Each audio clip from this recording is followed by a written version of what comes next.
Bom dia, galera. Professor Marcelo Rocha de volta. Vamos aí continuar a resolução da prova da UERJ 2017, primeiro exame de qualificação, as três últimas questões. Vamos começar pela 40. A 40 fala o seguinte, galera. Em avaliações físicas, é comum a análise conjunta de duas variáveis. Primeira, débito cardíaco, volume de sangue que o coração é capaz de bombear em determinado período de tempo. 2. Frequência cardíaca, número de batimentos do coração nesse mesmo período de tempo. Beleza, galera. Então ele definiu aí o conceito de débito, né? Que é mais ou menos volume de sangue que o coração bombeia. E frequência cardíaca, quantos batimentos são necessários para isso. Aí vem uma dica muito importante que ele vai falar agora, ó. Em geral, atletas apresentam elevado débito cardíaco, ou seja, o coração bombeia um volume maior de sangue com menos batimentos. Isso aí é importante para a gente. Por quê? Porque ele está mostrando nessa frase que débito cardíaco e número de batimentos são grandezas inversamente proporcionais. Ou seja, quanto maior o débito cardíaco, menor a frequência dos batimentos. Essa é a dica que ele está dando para a gente, não é? Se comparado, claro, ao indivíduo sedentário. Então, ele está falando especificamente de atleta. Então, esses atletas têm um elevado débito cardíaco, ou seja, bombeiam muito sangue com menos batimentos, ou seja, menor frequência cardíaca. Foi? Isso vai ajudar a gente a matar a questãozinha aí de grafo. Admita que 4 homens não fumantes, sem diagnóstico de patologia cardíaca, com o mesmo peso corporal e idade, foram submetidos à corrida em uma mesma esteira. Durante esse processo foi registrado o débito cardíaco de cada um, obtendo-se os resultados indicados no gráfico. Então tá lá os 4 gráficos, galera. De acordo com o resultado apresentado, a curva que apresenta o indivíduo com maior frequência cardíaca, galera. Ora, tranquilo, né? Se são inversamente proporcionais, se ele quer maior frequência cardíaca, só é você pegar o menor débito cardíaco. Então, dos 4, se você olhar essas curvas, né? Aquela curva que apresenta os menores valores de débito cardíaco é justamente a número 4. Então, resposta correta, tranquila, letra D de dado. Foi, galera? Nem sei se essa questão deveria estar em física, não é? Porque ela trabalha com a questão de proporcionalidade, mas resolvemos comentar essa questãozinha aí, tá? Aparentemente tranquila, não tem cálculo, então, vamos para a nossa próxima questão, que é a questão de número 41, que fala o seguinte. Duas carretas idênticas, A e B, trafegam com velocidade de 50 km por hora e 70 km por hora. Então, 50 km por hora e 70, respectivamente. Admita que as massas dos motoristas e dos combustíveis são desprezíveis e que A é a energia cinética da carreta A e é B a da carreta B. A razão é A sobre B equivale a, bem tranquilo, né, galera? E notem que ele fala aqui no início, ó, duas carretas idênticas. Isso quer dizer que elas apresentam a mesma massa. E aí, como ele quer a razão entre as energias, razão é divisão. Então ele quer simplesmente que você compare. Ele não quer que você calcule as energias.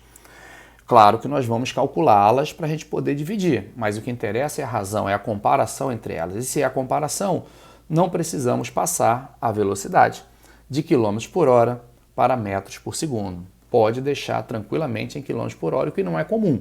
Normalmente a gente faz conta usando metros por segundo, mas a título de comparação, deixa como está.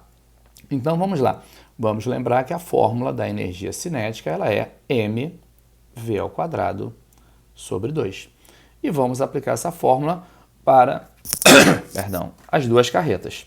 Então vai ficar EA, que é a carreta A, vai ser m vezes 50² sobre 2. EB, que é a energia cinética da carreta B, m vezes 70 ao quadrado sobre 2. Notem que a massa é a mesma, não é? Agora vamos dividir EA por EB. Então temos EA sobre EB igual a...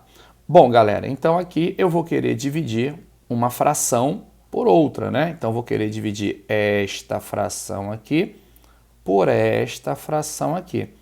Lembrando que dividir duas frações é a mesma coisa que pegar a primeira fração e multiplicar pelo inverso da segunda fração.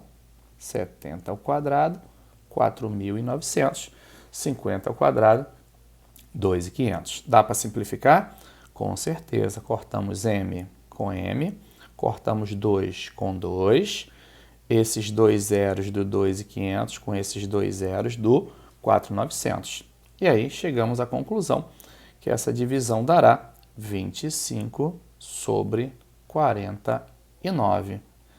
E aí, nosso gabarito correto é letra C. Tranquilo, galera, até aí? Foi? Vamos prosseguir para a nossa última questão, que é a questão de número 43, que envolve o conceitozinho de torque, tá? Uma questãozinha bem simples de equilíbrio rotacional. Então, a 43 fala o seguinte: um sistema é constituído por 6 moedas idênticas, fixadas sobre uma régua de massa desprezível que está apoiada na superfície horizontal de uma mesa, conforme ilustrado abaixo. Galera, então são 6 moedas, tá? 5 do lado esquerdo, empilhadas no marco 0 da régua, e uma do lado direito no marco 6 da régua. Ao se deslocar a régua da esquerda para a direita, o sistema permanecerá em equilíbrio na horizontal até que determinado ponto da régua atinja a extremidade da mesa. Então, o que ele está falando, galera, é que se você começar a empurrar essa régua aqui, ó, pelo lado esquerdo, ó, se você começar a fazer uma forcinha sobre ela do lado esquerdo, essa moedinha do lado direito, ela vai começar a ficar do lado de fora da mesa, tentando girar essa régua, tentando fazer com que a régua tombe. Mas no início essa tendência é menor. Então, à medida que você vai afastando essa régua, como essa moeda da direita fica por lá de fora, ela vai tentar girar essa régua em torno de um ponto de rotação, que é a extremidade direita da mesa. Quem está segurando isso são essas 5 moedinhas da esquerda, que estão gerando um torque em sentido contrário. Então, enquanto essa moeda aqui da direita gera um torque no sentido horário, ou seja, tende a girar a régua no sentido horário, essas 5 moedas do lado esquerdo, equilibrando, geram um torque do lado esquerdo. Então, numa situação final de equilíbrio, quando essa régua está na iminência do tombamento, o que a gente pode imaginar?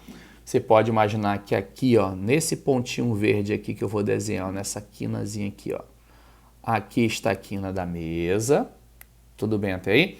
Na realidade, galera, é até um pouco mais para cá. Deixa eu apagar aqui para vocês, para não dar uma ideia errada, né? Vamos desenhar a quina da mesa mais aqui nesse cantinho aqui, ó, mais para cá. Então, é mais ou menos essa situação aqui, tá? Ponto de interesse é esse pontinho aqui, tá bom? E aqui do lado esquerdo você vai ter o empilhamento das 5 moedas, que nós vamos chamar de massa 5M. E aqui do lado direito, o empilhamento de uma única moeda, que a gente vai chamar de 1M, uma única massa. Aí, continuando no exercício, ele fala o seguinte: de acordo com a ilustração, esse ponto está representado pelo seguinte número. Então, ele quer saber, galera, desses números aí de 0 a 6, em que número a barra começará a tombar, ou seja, a régua começará a sua rotação e perderá o seu equilíbrio rotacional. Isso é mole, né, galera? A gente vai fazer o seguinte: vamos chamar essa distância aqui de distância x, e como a régua toda tem tamanho, né? Você olha a figura de 6 centímetros, por exemplo, então essa distância que resta aqui é 6 menos x. E aí, como ela está na iminência do tombamento, mas ainda não tombando, a gente pode afirmar que ela ainda continua em equilíbrio.